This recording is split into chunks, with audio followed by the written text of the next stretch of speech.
Your media, where you are.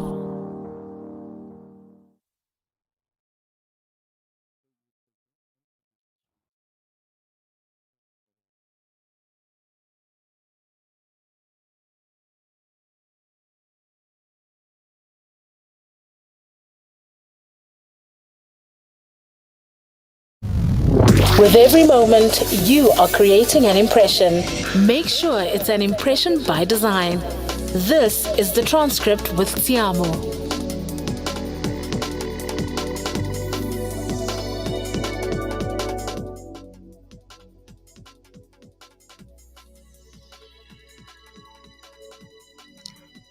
And if you're hearing my voice, you know that it is either a Sunday afternoon or you're tuned in to the transcript with me, Tiamo Mudisane.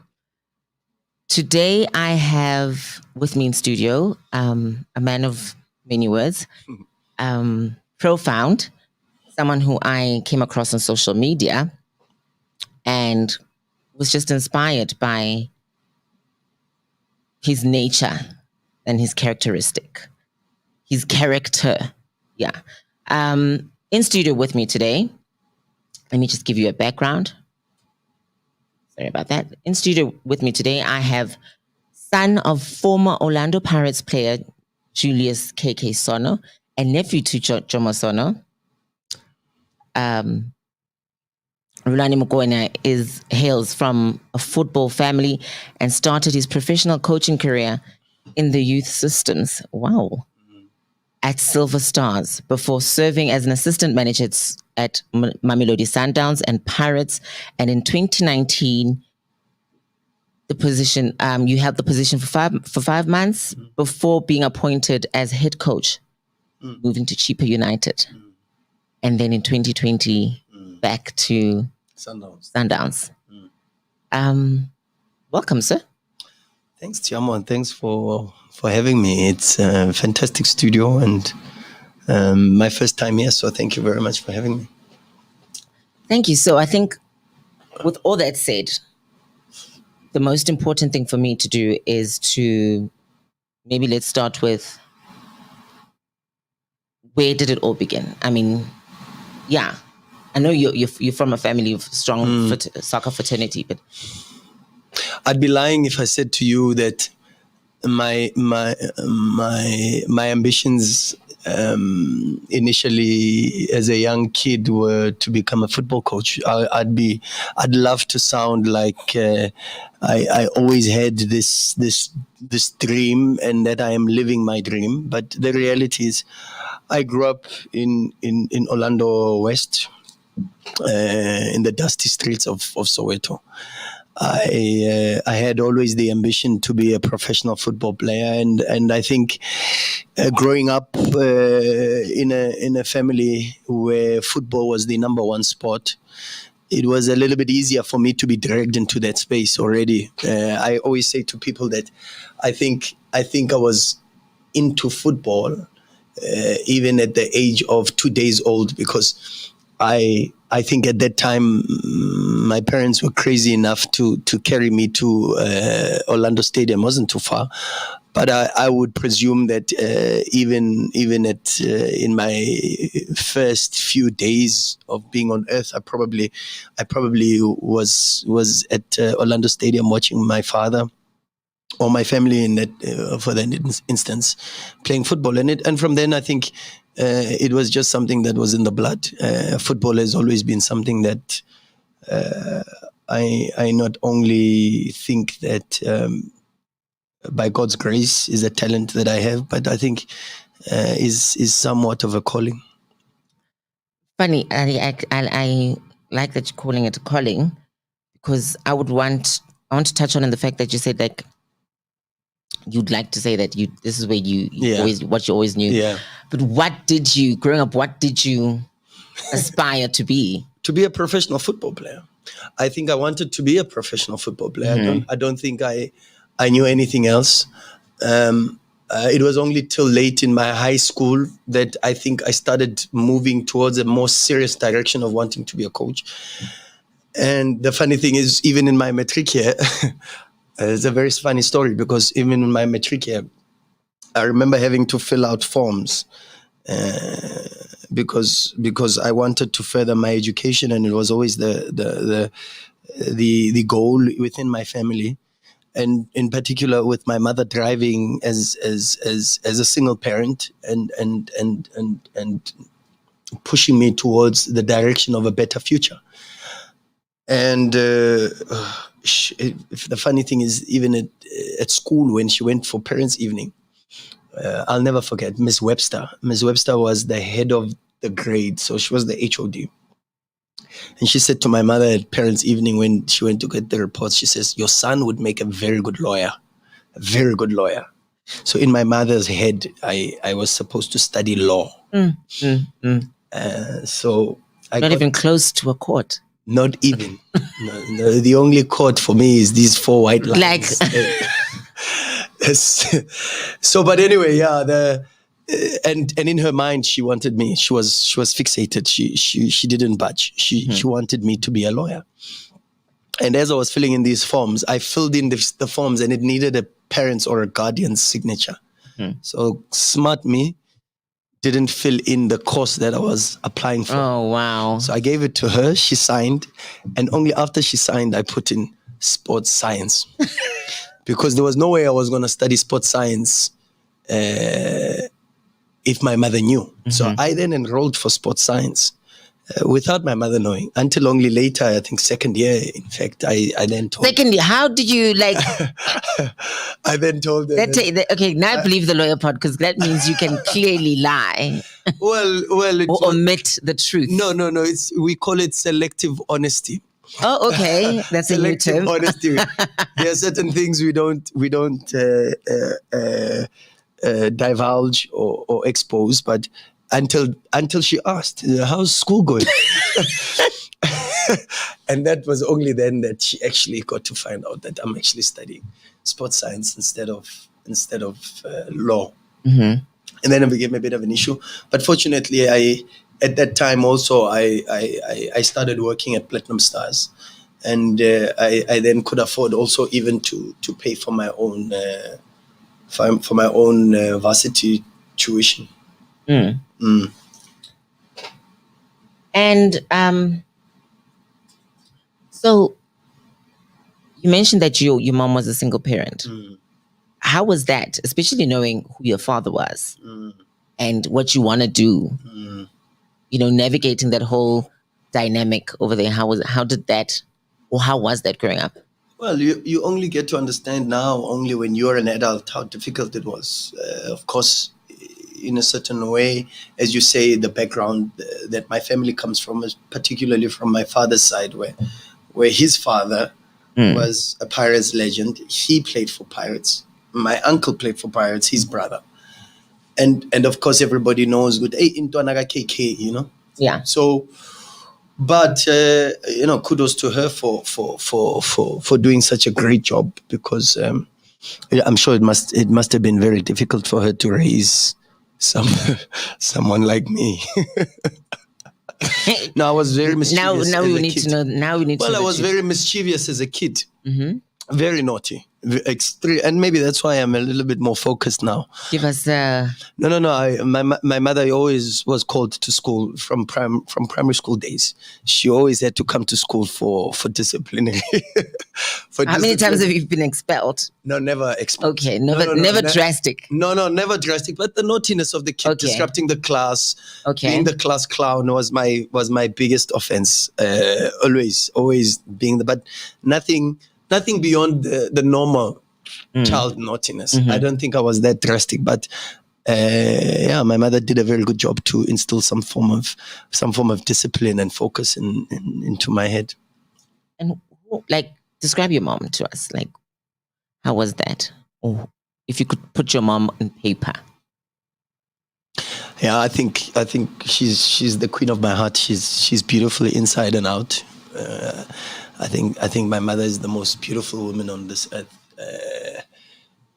Not very difficult to say, but because South Africa has a lot of very beautiful women. But you've kind of set the bar quite high now. You've set the bar very high. No, but very beautiful and very spiritual.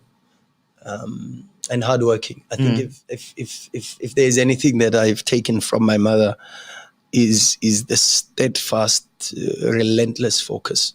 My mother has always been someone that, till today, when she sets her mind to do something, she makes sure that she does it. And growing up around her, and even when I stayed in Soweto and she moved out, my grand raised me, and it was a time that I look back on that I had to go through, because without that stage, I don't think I would be as strong mentally and emotionally as I am today. I don't think I'm quite strong still, but I think that shaped me.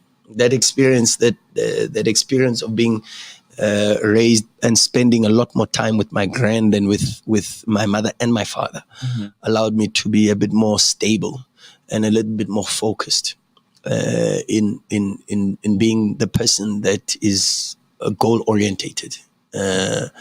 Because I knew that I had myself and only myself. And I learned that at a very young age, that I've got to look after myself because no one else will. And in hindsight, it was the best lesson that God could have given me.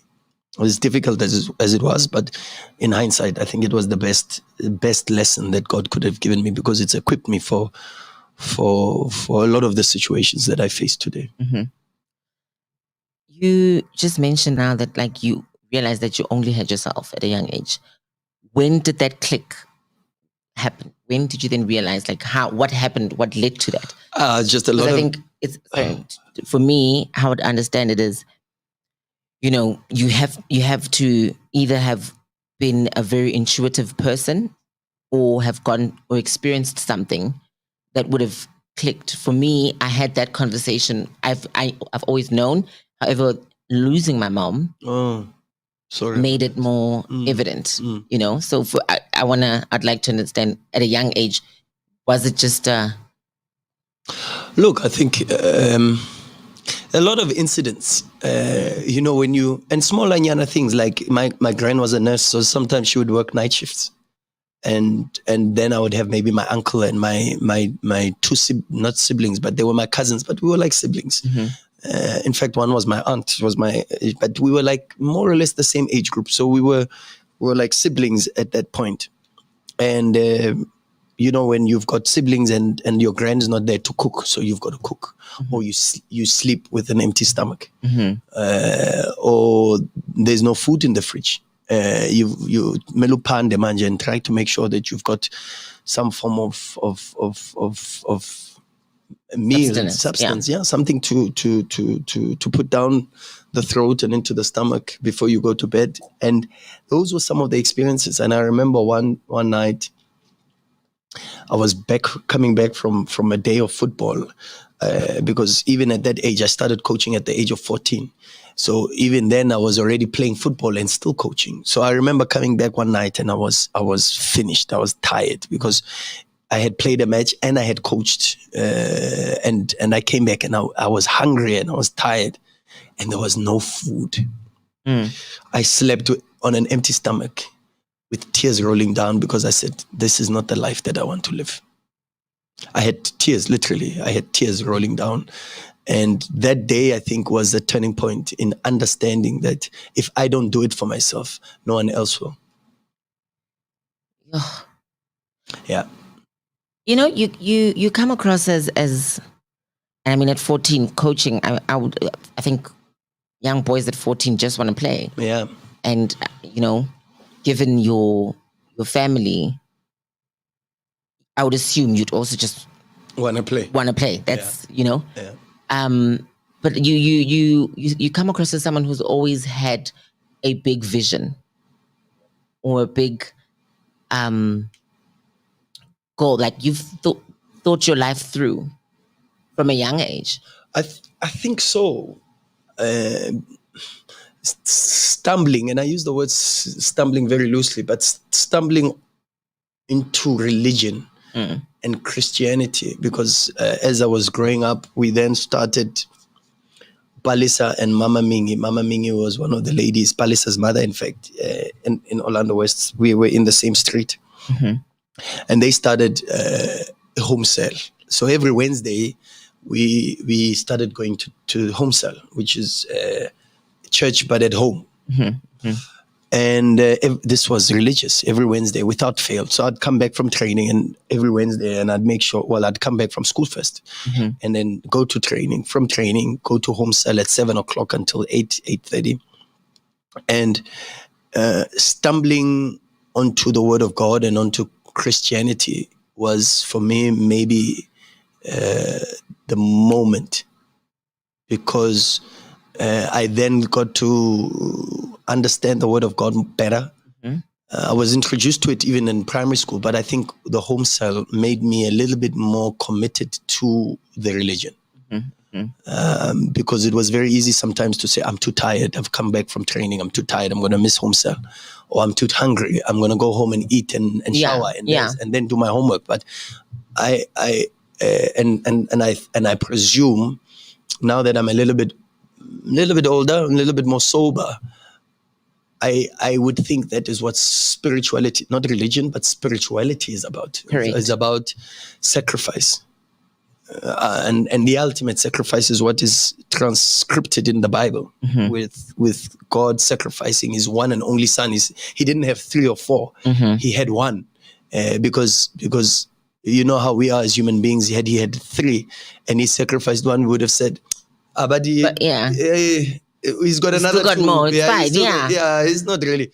But when he sacrificed his only one, then you the message that you get out of that is exactly what I think is the silent code towards what life is about. Life is about a lot of sacrificing, and I think at that time I got to understand that very, very well, and I learned to live a life of sacrifice. It made me a bit of a recluse, because I think even till today I'm very reclusive. I enjoy my own space, my own time. But I've also come to understand that in a position of leadership, no man is an island, and you need a lot of people around you, the right people, and your support system needs to be proper. Maybe not a lot of people, but the right people. And make your circle quite small. But I think that part, being introduced to religion, helped me to have a bit more focus and streamline my goals towards a certain direction.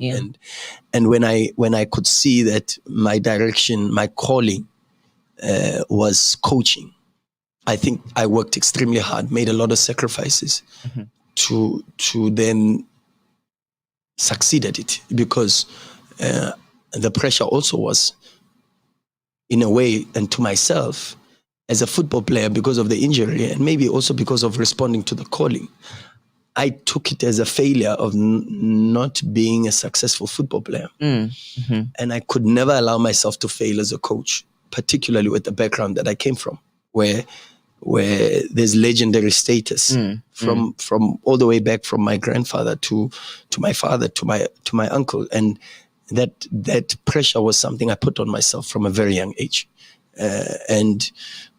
Until today, I think I work in the same way, where I demand so much from myself. I'm probably my worst critic. And I'm probably I'm the one person that Rulani doesn't like, honestly, because I am so critical and so demanding of myself, that I think sometimes if I were to deal with myself, I don't think I would be very happy. So if you were sitting in a room, no, I would never be able to deal with myself. No chance. It's funny you're saying that. And before I touch on that, you answered the question, my next question, which was going to be, how do you define spirituality? And I think you've given such a beautiful definition. For me, what I'm trying to understand is, I'm assuming you're along the ages of 14, 15, 16. At that age, boys are normally just being boys, and spirituality, religion, Christianity is the last thing on their mind. Sure, they'll go to church on Sunday, but to commit to a home cell is proper commitment and diligence.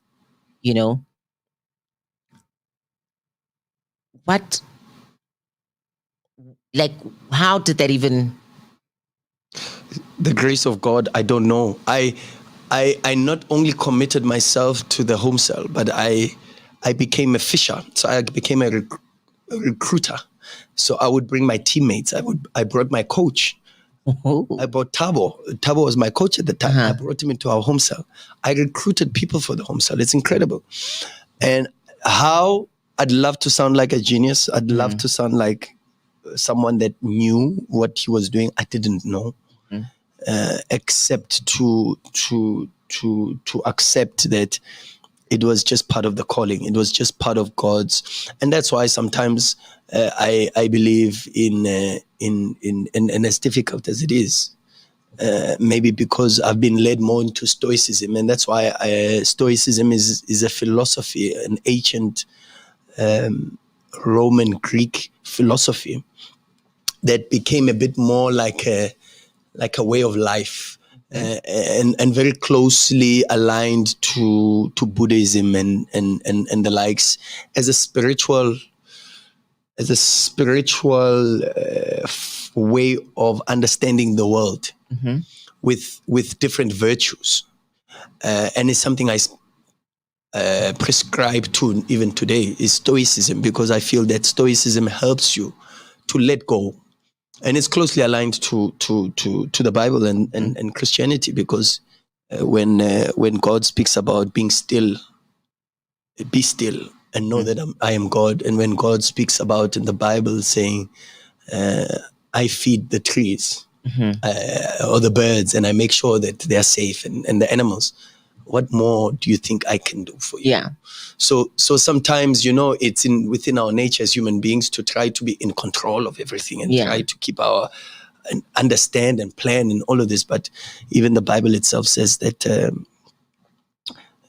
man's plans are plenty, but it's God who ultimately decides. Yeah. And I think that direction of my life was not out of my own wisdom or my own brilliance, was just the grace of God.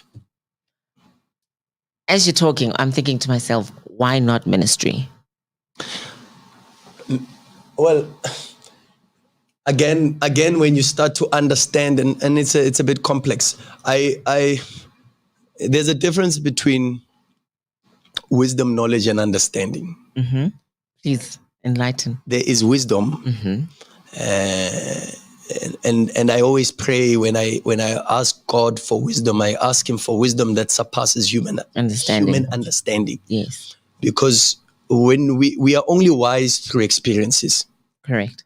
So you have to go through life to gain wisdom, and you have to fail, even be hurt, go through trials, tribulations, very painful moments to gain wisdom. It's not given.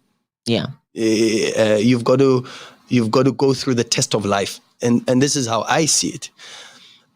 Then you have understanding. Understanding is only based on your level of wisdom. I don't know if you get me. So there are certain things that I go through in my life that make me wiser. Yes. But I'm not as wise to the things that you have gone through. Yes. Because our experiences are completely different. Correct.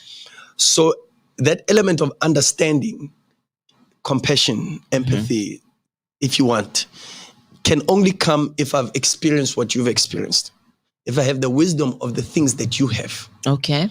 Hence, I always pray for understanding that goes beyond... Wisdom that goes... wisdom that goes beyond human understanding.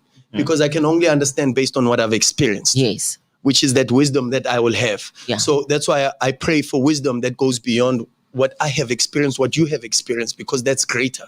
Yeah. I don't have to experience what you've experienced to have that wisdom of what you've experienced. I don't know if you get what I'm saying. I'm here. So I need to get that. That's the blessing that God gives you, because you can only understand based on your level of experiences. It's completely different. So I may be wise, but my understanding of your circumstances, your life story, does not make me as wise, because I cannot understand, because I have not put your shoes on. Yeah. So if I ask for wisdom, I'm saying to God, please, even though I haven't experienced what Tsiamo has experienced in life, but give me the ability to be compassionate, to be able to relate to her life story and her experiences, and that for me was in trying to answer your question. So you've got wisdom, understanding, and then you've got knowledge. Knowledge is based on what you receive, Okay. and what you are prepared to receive. Okay. So it's about information. So, and every day in our lives, there's a lot of information. You get information about yourself. Yeah. You get information about people around you. Yes. You get information about life itself. And sometimes, because there is certain information that I receive about Tsiamo, but my goodness, Tsiamo is the apple of my eye. I can't see beyond the information. So at times we don't receive the knowledge. Yes, yes, yes. We don't receive the knowledge because we are not in a space where we are prepared to receive the knowledge. And all of these things for me are what I would call, particularly when you speak about spirituality, religion, and ministry. I always believe that there's a difference between your gift and your talent. And although there's a difference, but there is still a strong correlation between using your gifts to feed your talent. So for an example, you pick up the gift of ministry, which is something that I think I had even from the home cell, where I was a fisher of men. I was a recruiter. Exactly. And I would even preach at home cell. I would sing. I feel like you're preaching right now. Well, I feel like someone's literally going to be listening and going. Well, I try not to, because I don't think exactly like you say, you've got to gauge your audience and know whether or not, because you could, that's why they say in English, preaching to the converted, because you could preach to the converted and certain messages that people are not ready to receive. Yeah. Therefore, even when you are giving information and you are sharing a little bit of the knowledge that you have, there are certain people that are not in the right space because maybe of that particular space that they are in their lives at the moment. They are not in a position to be receptive to that. Yes. So you've got to be very careful. But as I was saying, there's a lot of people who, like me, are coaches, and that's my talent. That's what the talent that God gave me. Yes. But my gift is not necessarily the same as my talent. Yes, correct. My gift is to inspire people, to minister to people, yes, to win people over. And sometimes it's not necessarily about what I say. There's a greater responsibility in what I do, because that's even bigger than what you say. 100%. So when people see you living your life and achieving the goals that you achieve, and in a certain way see the glory of God in your life, you've already ministered to people. That's your gift. But through football, your talent. Yes. So if football didn't expose me on TV to interviews to people, I would not be able to use my gift. So the talent becomes the transporter of my gift. Amen. That's how I look at it, and it's always everybody's got a different gift, everybody's got a different calling, but the reality is when you find your greater purpose, I think the universe starts to align certain things in your favor. So would you therefore say coaching is your greater purpose, or I don't want to say preaching the word, but rather helping people is my greater purpose through football. So football becomes the transporter, but my greater calling is to help people, and that's why I started my Rulani Mokwena Foundation, and that's why I have a football team in Soweto, where I train the players almost every single day, because mine is to try to help people. for them to change their lives of their families. And that's why I work as hard as I do on my coaching, so that I'm a better coach tomorrow, so that I'm able to help players become better football players, and not just football players, but better human beings tomorrow. So that's how I view my life and the responsibility that I carry. I think this is it's so insightful, because I'm one person, I've been following you and watching your stories, and part of the reason why I wanted to have this conversation is because I'm just like, this is what I feel like the soccer fraternity as a whole needs. I feel like you bring to it a breath of fresh air where you are more than just a player. You're more than just a coach. You're a leader. And, in order to lead, you need to serve. Of course. And I see this, I've witnessing the service part of it. And I think most people are very, you get people who are just in it for the title of a leader, be it a president, whatever, but never want to serve.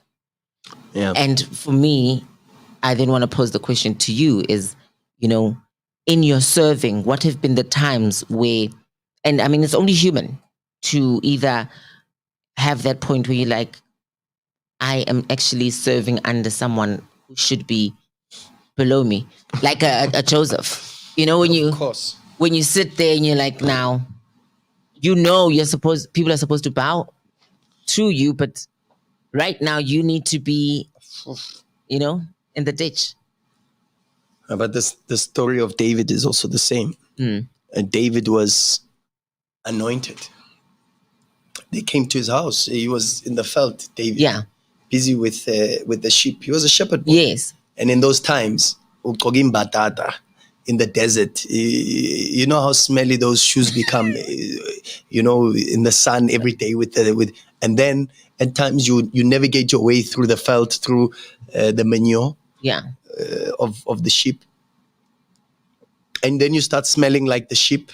Do you know what I mean? Yeah, yeah. And they took a nobody, absolutely nobody, and anointed him as king. Although the coronation took place 40 years later. Yes. And after the appointment, after the vote to say this is the one that God has chosen, he still had to remain a shepherd boy. He still had to have he had the understanding that I am the next king. Yes. But he needed a little bit more humility in accepting that position of being a shepherd boy. That even though I am the next king, yes, my goodness, I've still got to serve for now. And that is what Oprah calls the meantime. The meantime. And a lot of us have gone through the meantime. And sometimes our greatest failures and successes happen because of what we do in the meantime. You need to say that again. So our greatest failures and our successes take place because of what we do in the meantime. And there's a lot of people who could have been David and said, I sit around, I do absolutely nothing, and I wait for my time, for my throne. Yes. It's mine. I've been given, not elected. Boom, chosen. So, but he remained humble and he still served. And I've always been one that says, if serving is above you, then leading is beyond you. If serving is above you, then leading is beyond you. And the greatest example of being a servant is Jesus Christ himself, who, even while being the leader of the disciples, Jesus washed the feet of his disciples. He washed the feet of his disciples. And in the Bible, it says, if I can do that, what can you not do for your fellow human beings? And that is, for me, I think the greatest sign of good leadership. Good leadership is servantship. And if we are not prepared to serve our people, and it's about us, then it becomes a little bit of a problem. And that's how I view it. And even when I was at Pirates, I had Micho as our head coach. We had a very good relationship. And I know that people said, Rulani, what, disrespects him. Far from the contrary. I did so much, even beyond my own space, to serve Micho, to make Micho, because I think that's what an assistant coach must do. Yeah. The job of an assistant coach at the end is to make the head coach look good, to make the head coach look good and support him and serve. And I think I stretched myself even beyond my own capacity, because there were so many times when I was at Pirates and I felt sick, like physically sick, because I was just drained and exhausted. Wasn't sleeping, wasn't eating properly, but I pushed myself to the maximum. Even though I was not the head coach, I assumed so much responsibility that it compromised my own health. And the doctor said to me, hey, if you don't ease off a little bit, I put you in the hospital and I chain you to the bed because you're crazy. You're going to die soon. You think you've got two bodies. And that is when I realized that I needed a little bit of a balance. Yeah. But 100% correct, because it is in those moments where you are stretching yourself beyond for your leader. Yeah. And you are serving. But you don't understand that you're actually being prepared for your role, your future role as a leader, because you still have to carry the same work ethic, the same passion, the same commitment, if not more, and the same ability to serve, but maybe not serving a leader this time, but maybe serving your people, serving your players, serving your club, serving your supporters. And that experience in itself helped me in a way to prepare me for maybe not even just now, but even in the future. Because as I said, I think even in this moment where we have this shared responsibility to lead at Mamelodi Sundowns, if we get caught up, because I call it the meantime. For me, it is the meantime. This is the meantime. Yeah. It is not the ultimate. It is not ascending to the throne, the David story.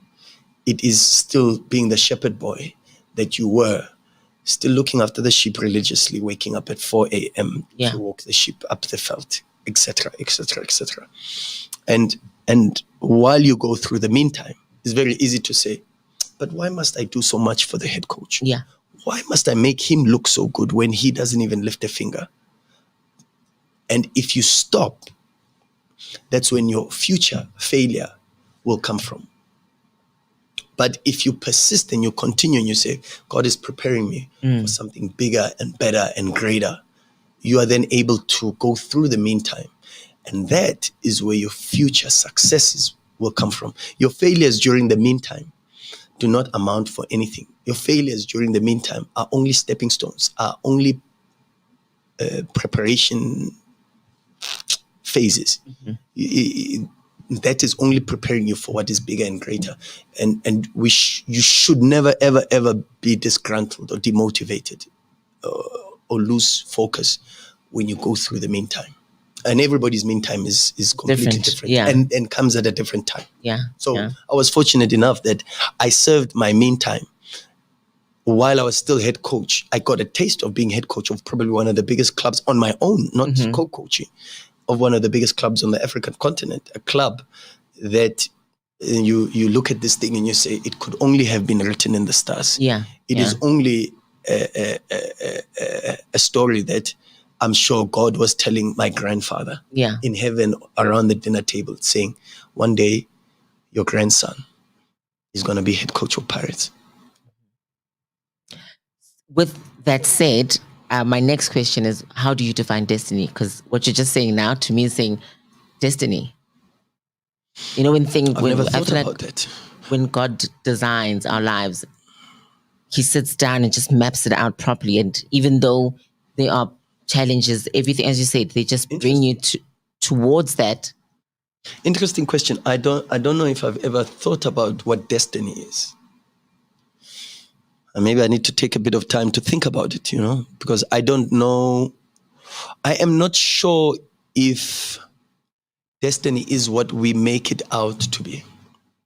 Okay. Because I do think that we have some form of role to play to where we get. Okay. And I think the misconception about destiny is that it's all in God's hands. Success or failure, this is what God has given me. Okay. But I don't think that is the God we serve. Okay. I think the God that we serve is a God that wants to see a lot of us succeed. Yes. But ultimately where we end up is exactly how we go through the meantime. Yes. And I'm not sure that is what God has destined us to be. I don't know if you get what I'm saying. So if I'm a failure because of my meantime, and of course we fail in certain moments, and sometimes it's beyond our control. There's a lot of other influencing factors. Because I don't want people to think that I'm 150% responsible for my failures. Yes. There's a lot of other genetic reasons, social influencing factors, etc., geographical factors. I always say that if Lionel Messi was born in South Africa, he would not be the Lionel Messi that we see today. Why is that? Because he would be born in the wrong country, the wrong space, where there's very little appreciation for artistic talent. Okay. We have that in abundance in our country, but I'm not sure we are a country that appreciates that. Okay. And I see it even on my own space where I get, and I've very quickly learned a lot of things about life, especially in the meantime when I was at Pirates. I learned a hell of a lot. I would not change that 5 months. In fact, 3 years at Pirates, I would not change it for anything, because I think that was for me my greatest growth period. And without that, I would not be the type of person that I am today, where I overlook certain things and I say mind over matter, or where I have thicker skin and I say, I've been through worse. I'll survive this. Do you know what I mean? Yeah. So I see a lot of that. And as I say, being at Pirates made me understand that coaching is not it's not a popularity contest. You're not doing it. You want to be a leader that is loved. You must go sell ice cream. There's leaders don't serve or lead to be loved. Yeah. They serve with dignity, with responsibility, and to do always the right thing. And sometimes the right thing is right for you, but wrong for the people that you are leading. So generally, that is the space that I operate in. Is the space where I don't know. I'm not in a popularity contest, but I want to always try to do what's right. That's,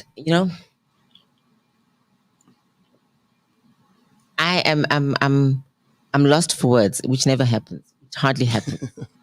But the reason why I'm lost for words, that as a compliment. No, it is. The reason why I'm lost for words is because you are unfolding, and it's just like taking me on a different whole journey in and indirectly quoting verses that I know that you. And for me, if I had to write a description of your life, I'd start with the fact and say maybe that you are, taken from the scriptures. Many are called, but very few are chosen. Yeah, I think that is pivotal to you.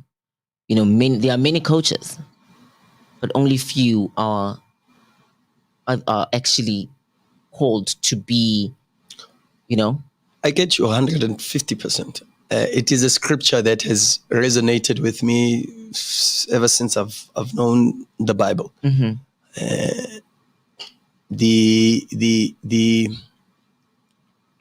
It's incredible. There are a lot of men my age, smarter than me, a lot smarter than me, maybe even more talented than me, maybe even more gifted than I am. And I would think that even more, with more potential than I have. Yes. I am not who I am today because I'm more talented, more gifted. No, I am here because there are other factors like sacrifice I've mentioned before, work ethic, this relentless passion and this obsession that I have for football. It's nice working with you. But I think to be chosen, and why when you say For many are called, yet few are chosen. There's a lot of other statements that come up in my head. For an example, heavy is the head that carries the crown. Amen. So we may see the glitz, the glam, Yes. the favor that God has on people's lives, Yes. which is the crown that we see. But the feeling,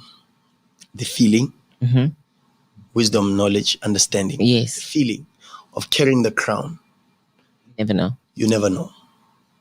Which is actually very evident, because I think, and to some extent, the issue that we have with maybe social media and instant gratification is people think you post this life, they don't know how you got there. They don't know, the challenges you go through, which is also the reason why we have the show like the transcript, where we sit down and say, but how did you do it?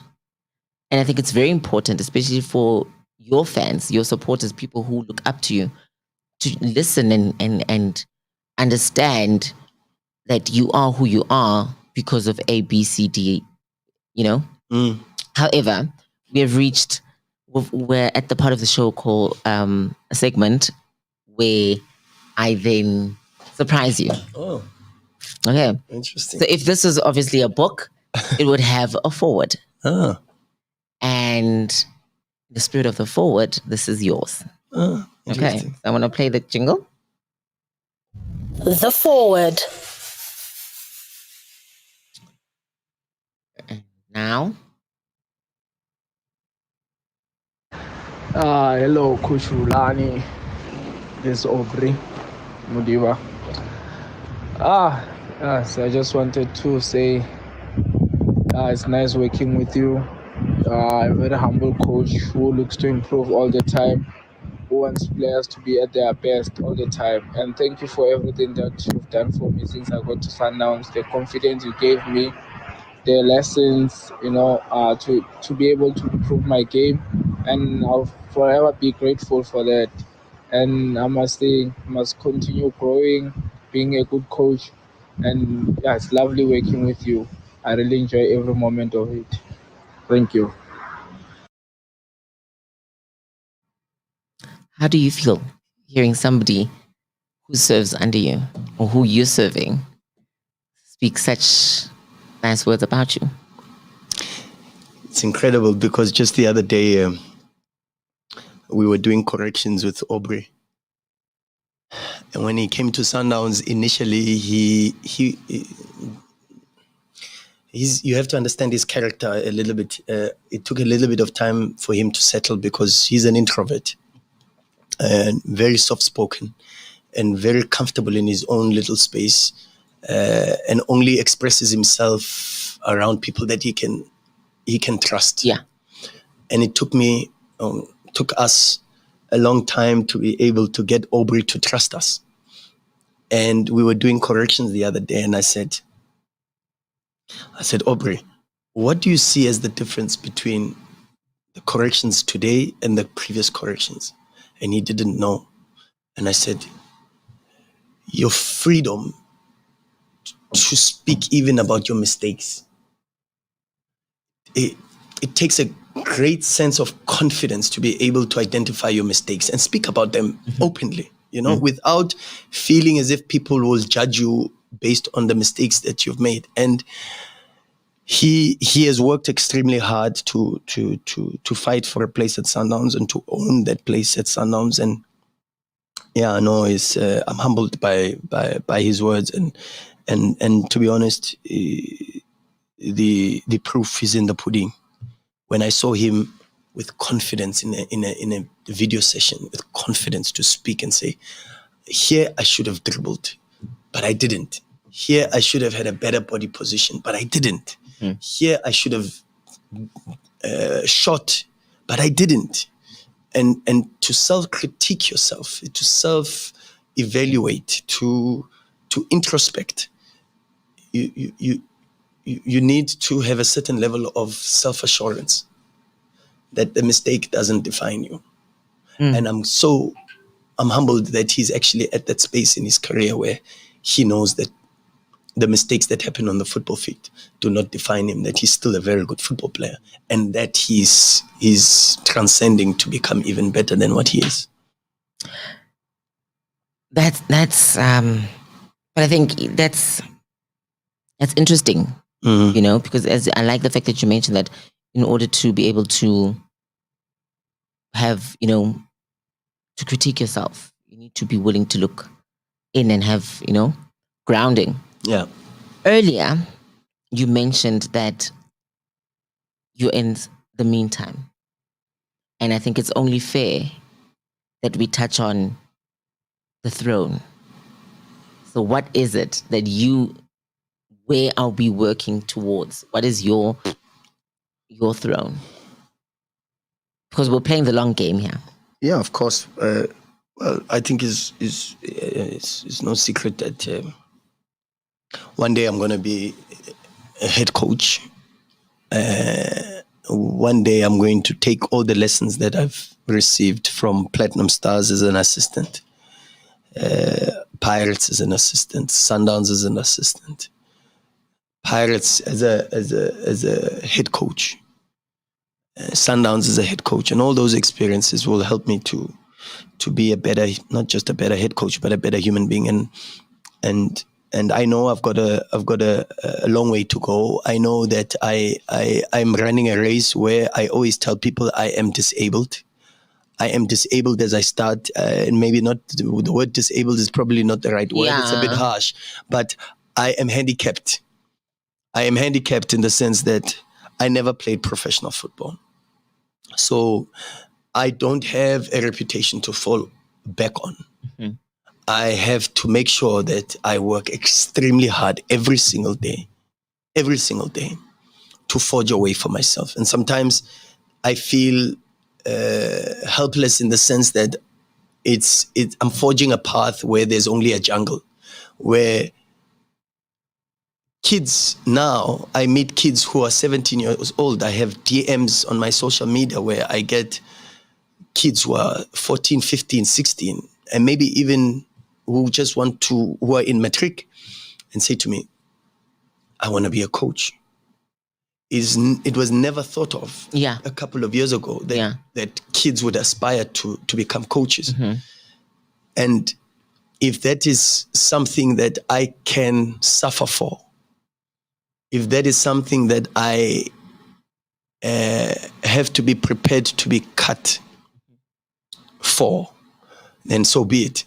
If it is for the betterment of tomorrow's society, the next generation, where they do not have to go through the plucky jungle, where a path has already been forged for them, then sometimes this is where we speak about also servantship. Servantship is exactly that, is planting a tree, knowing that you may not be around to enjoy the shade.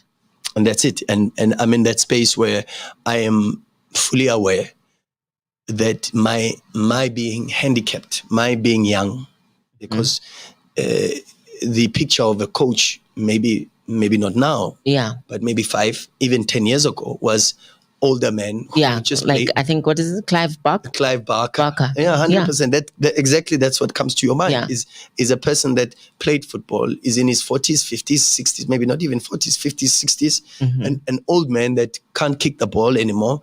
And now we're getting this younger generation of technocrats, and of course in Europe this thing is further ahead. Your Mourinho's, your Wenger's, even now today, Nagelsmann, who is my age group, is head coach of, next season, is head coach of Bayern, the biggest club, one of the biggest clubs in the world and the biggest club in Germany.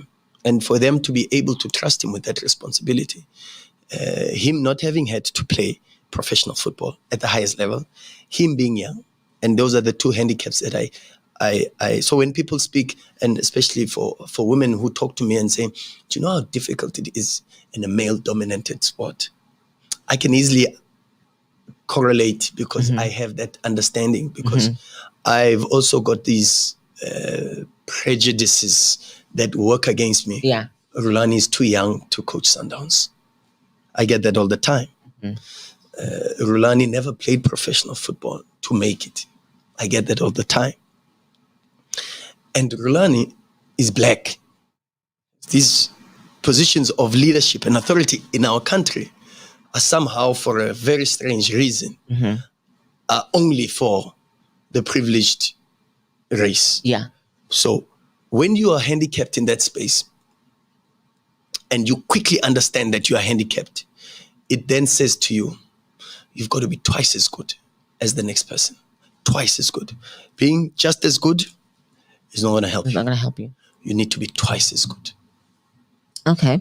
So now we're at another part of the segment. We're almost at the end. You're going to make me cry. We're almost at the end of the segment of the show. So this segment is called The Gag Is, right? And what the gag is, it's where you get the platform to correct any misunderstood notion, anything that's out there or that people think about you. This is your platform to say.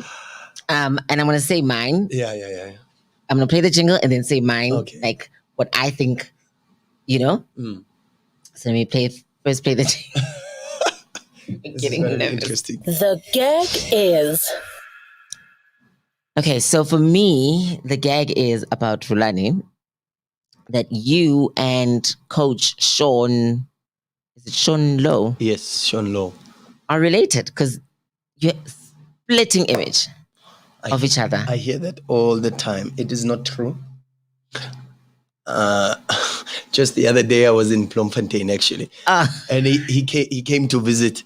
A very good human being, by the way. Top gent, and very talented, and I feel like you two are like literally the incredible same work tree. I wish if I can be just as good a human being as Sean, I think I would be a great person.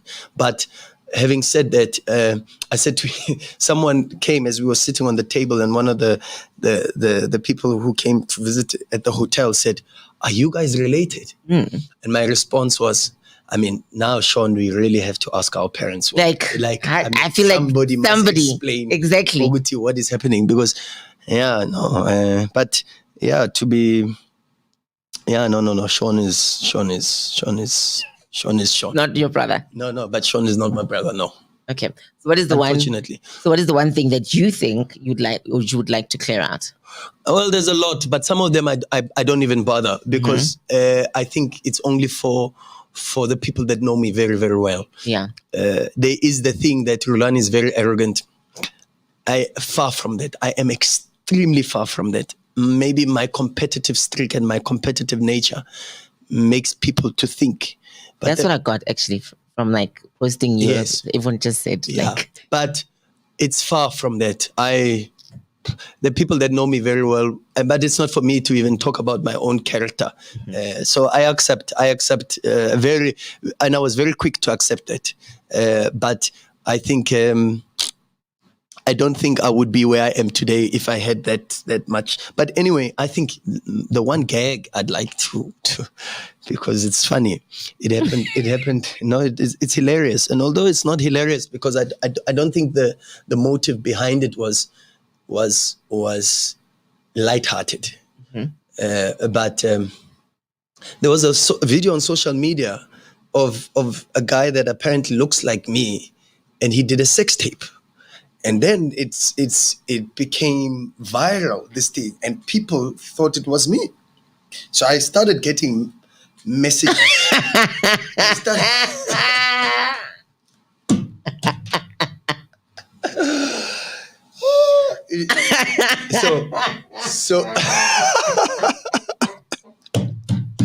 So just to put it out there.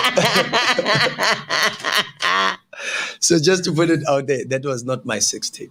The guy did a very good job, by the way. So I wouldn't. No, back to seriousness. No, that was not my sex tape.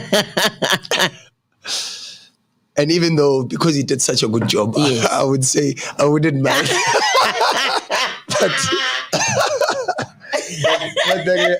the reality, unfortunately, and as I say, it's a pity, because we spoke about the heavy is the head that carries the throne. 100%. The crown, yes. Not a lot of people understand that with the crown comes a lot of jealousy. Yeah. Comes a lot of booby traps. Yeah. And people set up for you and try to yeah. But it is what it is, I don't want to focus too much on that, but I always spin these things because life is about perspective. Life is about what do you choose to see. So I chose to saw a guy that was extremely talented, and I said, kudos, my brother. I would have done the same. No, the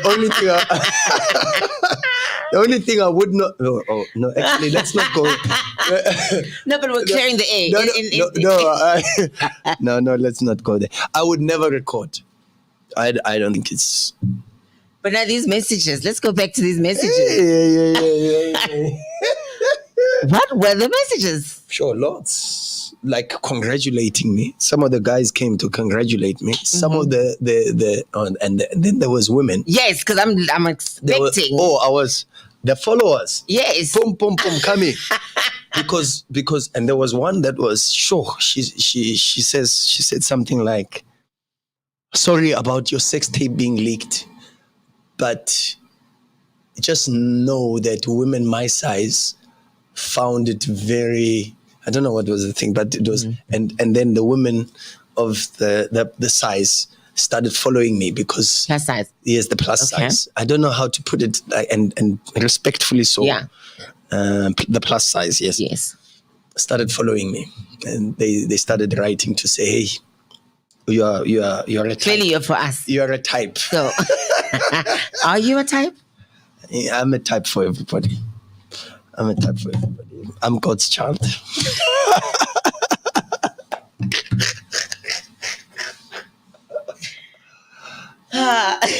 Moving swiftly along. Sorry. Oh, where? Bring it Yeah, this way. towards you, yes. Yeah. Perfect. Okay. Wow, we're almost at the end. Almost at the end. Yeah, it was fun. The last part of the show the segment is called From My Lips to Your Ears. Sure. And this is where I knew there's something coming. When you played Aubrey Modiba, I knew there was something coming. But I feel like it's only fair. You've given us lots. I've been taking notes, But clearly you are a wise man, so you have lots of knowledge to Not even. impart. Not even. I think sometimes I'm just a medium, a vessel. Sometimes God is saying to me, shut up. I'll just speak on your behalf. But you see, and you let him do it, which takes wisdom as well. From my lips to your ears is where you impart your words or some wisdom, some knowledge, something you would like to leave behind. So if you were writing your own book, sure, what would you have at the end and say, signed, Rulani Mokwena? From my lips to your ears. Very interesting. What would I say on the last page of my book?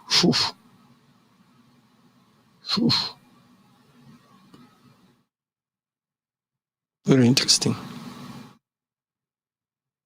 Run your race. Run your race. And run to win. Don't just complete it, but run to win. And I think we are, especially as a black nation, I think we are too modest at times because we grow up and every time we speak about the dreams and the goals and the aspirations that we have, we either get told, good, we are papa, or we get told, good, hey, don't say it too loud, but our lawyer. Yeah. So we then don't speak to the universe. And I believe a lot in the law of intention.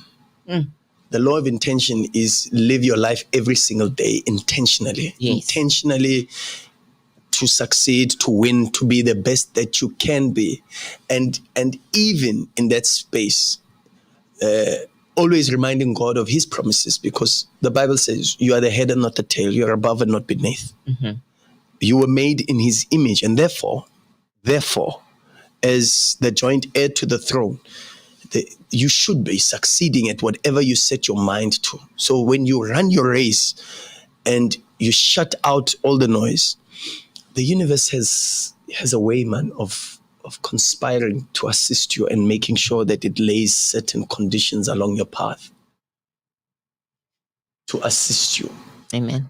In successfully completing your race. So I think what I would say is, run your race. And I think we're going to then leave it at that. I don't want, if I say anything else, Klabeki is saying. Yeah. So I think that is a beautiful message to leave behind. Thank you so much, Coach, for coming and sharing your knowledge. And I think today people got introduced to a whole new aspect. We weren't talking much of the game, but more of the man. And I think that is what I'd like to achieve. What I wanted to achieve is, introduce people to the fact that there's a man behind this whole. Yeah. And behind the man, there's God. Yeah, of course. Of course. So thank you for that. Yeah, thank you, Tsiamo, and continue using your gift. Continue using your gift, your talents, because I always say to people that the interview is only as good as the energy of what you call the interview. The interviewer. Yes. Only as good. If the energy, the knowledge, the aura is not as clean and as fluid as yours, we would not have had this interview. But you were engaging, you were warm, and you come across as someone extremely passionate about what you do. So mine is to say thank you first, and I'm humbled for the opportunity and really appreciate it. But secondly is to wish you well. I think you've got incredible talent, and that talent is using this notion, or not even a notion, in fact, the calling of being able to educate people, and maybe even about themselves, because there are certain things I learned about myself that I didn't know until this interview. So I appreciate and thank you so much. Thank you so much. Thanks for the I think though, before I let you go, I would not be doing justice to all the people who've sent me DMs and retweeted and asked me to ask you if, like, can they stand a chance? There's so many ladies who are trying. I'm taken, unfortunately. Okay. Yeah, I am not single. My girlfriend, if I so taken, like, okay. Let's move on. Is she a mountain? That's what I think people want to know. Like, is she a mountain? What do they mean by a mountain? So a mountain, you can't move a mountain. Meaning, like, are the plans closer to the aisle, or you don't get involved in relationships, and I don't think I'm in that time now to be fooling around too much. You don't get involved in relationships to waste people's time also, Okay. So you've heard it. He's taken, and she is not a mountain. No, she is a mountain. So she can't be moved. I'm sorry for that. Again, Coach Rulani, thank you so much for joining us here on the transcript. Thank you. I really appreciate the time. Thank you so much. We all know summer bodies are built in winter, but it can be easier said than done. So why not join fitness expert Mo on the Health Fix with Mo for an inspirational weekly fitness podcast show for fitness novices. Mo chats to the best in local health and fitness as experts in an effort to help achieve your aesthetic, fitness, and health goals. To subscribe, you can click on YouTube or follow us on any other good podcast platform or www.yourmedia.co.za. You're listening to The Transcript with me, Tsiamo, on Your Media, #where you are. Thank you for listening. And as Coach said, run your race. With every moment, you are creating an impression. Make sure it's an impression by design. This is The Transcript with Tsiamo.